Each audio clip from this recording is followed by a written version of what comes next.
अस्सलामुअलैकुम एवरीवन, कैसे हैं सारे लोग। उम्मीद है सब ठीक ठाक होंगे। और मेरी ब्यूटीफुल लेडीज़ कैसी हैं? यकीनन बहुत अच्छी होंगी, खुशबाश होंगी, अपने घरों में बकरीद की तैयारियां कर रही होंगी, बहुत काम में बिज़ी होंगी।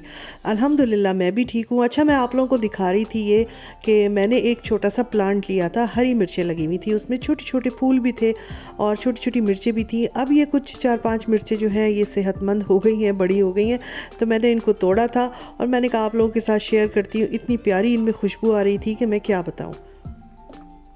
अच्छा जी, किचन में आ गई हूँ। किचन में काम कुछ इस तरह है कि भाई हमारा जो बर्तन धोने वाला हेल्पर है, यानी कि हमारा डिश वॉशर, वो नखरे दिखाने लगा है। वो काम नहीं कर रहा है, उसने मना कर दिया है कि मैं बर्तन नहीं धोऊंगा। जैसे मैंने आपको पिछले व्लॉग में दिखाया था अपने किचन के अप्लायंसेस, उसमें मैंने ये अपनी डिश वॉशर भी दिखाई थी और मैंने बताया था कि हमारी बर्तन धोने वाली मासी कभी छुट्टी नहीं करती, कभी नखरे नहीं करती है। मगर उसने कहा कि मेरी तारीफ़ हो गई है, अब तो मैं नखरे करूँगी। वो मेरे सर पे चढ़ गई है। तो ये मैं दिखा रही हूँ, इसमें पानी ड्रेन नहीं हो रहा था और ये 2 दिन हो गए थे जो है ये काम नहीं कर रही थी। हमने पहले बर्तन लगाए, फिर हमने जब इसको ऑन किया उसके बाद जब बर्तन निकालने लगे तो हमने देखा कि बर्तन साफ़ नहीं हुए और नीचे पानी खड़ा हुआ है। तो ये मैं आप लोगों को दिखा रही थी कि भाई हमारे हेल्पर ने भी नखरे करना शुरू कर दिए और अब इनको मनाया जाएगा, इनको ठीक किया जाएगा और उसके बाद हमारे बर्तन जो है वो धुलेंगे। तो किचन का तो ये काम था। बर्तन वगैरह धोने के बाद मैं गोश्त वगैरह लेके आई थी 1 दिन पहले और मैंने उसको ऐसे ही फ्रिज में रख दिया था और अब मैंने इसको निकाला है और मैं इसके पैकेट्स वगैरह बनाऊंगी, क्योंकि भाई बकरीद करीब है, टाइम कम है, काम ज़्यादा होता है। और मैंने सोचा कि पुलाव वगैरह के लिए गोश्त ले आऊँ, कुछ शामी कबाब वगैरह के लिए गोश्त ले आऊँ, थोड़ा सा चिकन ले आऊँ। बहुत ज़्यादा मैं मीट नहीं लेके आई थी, बस उतना ही लाई थी कि जितना बकरीद के हवाले से ज़रूरत हो। तो यहाँ पर मैं इसके पैकेट्स बना के रख रही हूँ। ये मैंने पूरी एक मटन की जो है एक रान ले ली थी और उसके पीसेस करवा लिए थे। और आप लोग भी कहेंगे कि भाई बकरीद के लिए गोश्त कौन लेता है? बकरीद में तो गोश्त बकरा वगैरह कटता है, कुर्बानी होती है, तो उसी के गोश्त से फिर कलेजी पुलाव ये सब बनता है। तो जी हाँ, बिल्कुल ये ऐसा ही होता है, मगर यहाँ पर इस तरह हमारी तरफ नहीं होता है, क्योंकि कुर्बानी हमारी जो है वो जर्मनी में हम नहीं करते हैं, बल्कि हम अपनी कुर्बानी जो है वो पाकिस्तान वगैरह भेजकर पैसे वहाँ करवा देते हैं।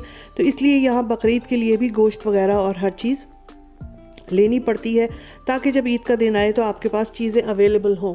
तो मैं भी बस ये चिकन वगैरह गोश्त वगैरह ले आई थी। शामी कबाब बनेंगे। शामी कबाब की बहुत अच्छी सी रेसिपी मैं इंशाल्लाह आप लोगों को अगले कुछ दिनों में दूंगी। तो बहुत आसान और सिंपल रेसिपी है, आप लोग ज़रूर देखिएगा। अभी तो मैं ये सब अपना गोश्त वगैरह जो है वो इसको रख रही हूँ। और कलेजी जो अहम एक डिश होती है बकरीद की, वो मुझे नहीं मिली। मैं लेने गई, उसने कहा कलेजी ख़त्म हो चुकी है। तो मैंने कहा चलो 2-3 दिन के बाद आएंगे और लेंगे। और ये मैंने लिया है बीफ। ये शामी कबाब के लिए तकरीबन 1.25 किलो बीफ था, ये मैंने ले लिया था। और इसको भी मैं आज ही बना के रख दूंगी, क्योंकि शामी कबाब बनाने में टाइम लगता है।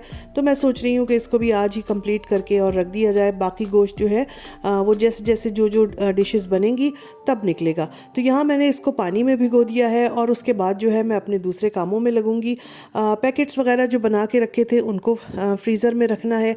और बस इसी किस्म के काम होते हैं। प्याज तल के रख ली जाती है, लहसुन अदरक पीस के रख लिया जाता है, धनिया पुदीना साफ़ करके रख लिया जाता है।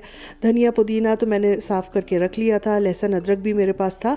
अब एक चीज़ रह गई थी, प्याज जो है वो फ्राई करना। तो इंशाल्लाह आने वाले दिनों में मैं प्याज भी फ्राई करके रखूँगी। अच्छा, ये अब नेक्स्ट डे मॉर्निंग का है, जब मैंने शामी कबाब बना लिए थे और मैंने फ्रीज़ कर दिए थे। कुछ यूज़ हो गए थे वक्त पर, उसी शाम में 5-6 कबाब जो है वो इस्तेमाल हो गए थे। बाकी जो बने वो अब हमने फ्रीज़र से निकाली है ट्रे, और इनको अब मैं वो ज़िप लॉक बैग्स में करके और रख दूँगी। तो अब ये इंशाल्लाह निकलेंगे बकरीद वाले दिन, जब बेटियाँ वगैरह आएंगी और बकरीद का जो खाना होगा, लंच होगा, उसमें इंशाल्लाह हम इसको यूज़ करेंगे।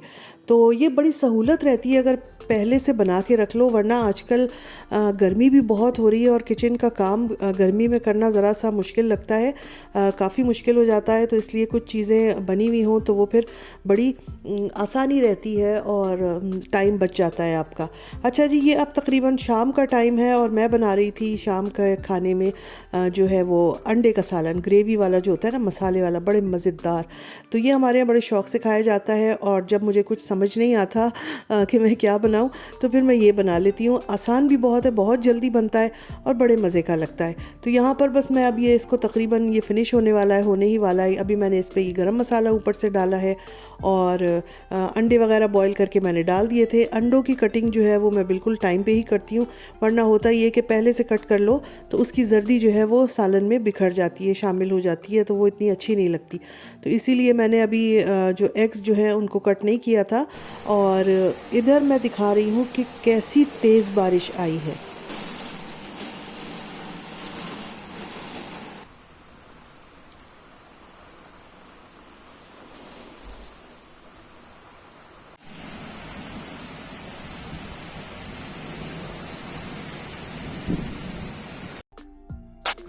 और अचानक देखते देखते इतनी तेज़ बारिश हुई है, यानी बादल तो आ गए थे, बादल तो थे, उसके बाद एकदम तेज़ हवाएं चली। हमारे खिड़की दरवाजे जो थे वो खुले हुए थे, इतनी हवा चली कि दरवाजे बोलने लगे, धड़ धड़ होने लगे और मैंने जल्दी से खिड़कियां दरवाजे बंद किए।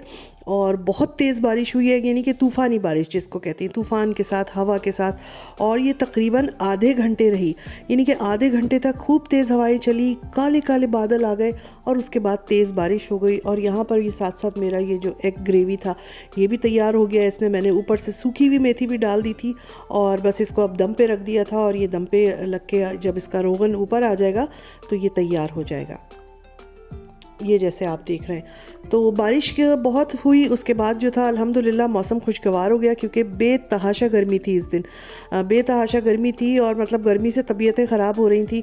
तो बारिश होना बहुत ज़रूरी थी, पेड़ पौधे भी सूख जाते हैं। तो इतनी तेज़ हवा, काले बादल और तूफ़ानी बारिश के बाद जो था वो मौसम खुशगवार हो गया। मगर ये सिर्फ आधे घंटे पौन घंटे तक ये खेल रहा, उसके बाद एकदम बादल हट गए और लग ही नहीं रहा था कि अभी आधे घंटे पहले इतनी तेज़ हवा चल रही थी। और यहाँ पर बातें करते करते ये एग मसाला जो है, करी, ये मेरी तैयार हो गई है। आप लोगों को यकीनन अच्छी लग रही होगी, इसकी रेसिपी भी कभी दूंगी। और यहाँ पर जो है अब ये देखें कि बारिश और तूफ़ान के बाद का कुछ ऐसा मंज़र है। अभी बादल हैं ऊपर काले काले थोड़े से और सुकून छा गया है एकदम। हवाएं जो चल रही थी, दरख्त इधर उधर हिल रहे थे, वो सब ठीक हो गए हैं और मौसम अल्हम्दुलिल्लाह बहुत ही प्लेजेंट हो गया था। तो जी, कैसा लगा आपको मेरा आज का व्लॉग? इंशाल्लाह नेक्स्ट व्लॉग में फिर मिलूँगी बहुत अच्छी सी शामी कबाब की रेसिपी के साथ। अपना ख्याल रखिए, हमें भी दुआओं में याद रखिए। अल्लाह हाफिज़।